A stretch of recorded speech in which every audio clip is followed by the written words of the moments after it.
Welcome to the Banker Lamp. Please enjoy the video. You start by confirming compatibility.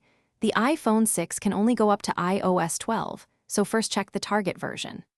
Next, make a full backup to iCloud or to iTunes on your computer. This protects your data if you must restore. Once done, make sure the battery is above 50% and connect to a stable Wi-Fi or to your computer via USB, because interruptions during update cause installation failures. You now move into repair mode. Try the normal over-the-air update in settings first. If that fails, connect the iPhone to a computer and open iTunes or Finder. Choose Update to reinstall iOS without erasing data, since that often resolves corrupted installers.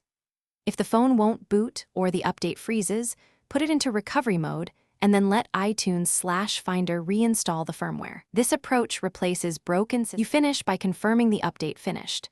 Restart the iPhone, open several apps, and check Settings General About for the new iOS version. If data is missing, restore your backup from iCloud or iTunes. Only use DFU Restore as a final step because it erases the device and reinstalls firmware completely. If you still hit errors, make sure the computer has enough disk space and a fresh copy of the firmware, then repeat the computer-based update process.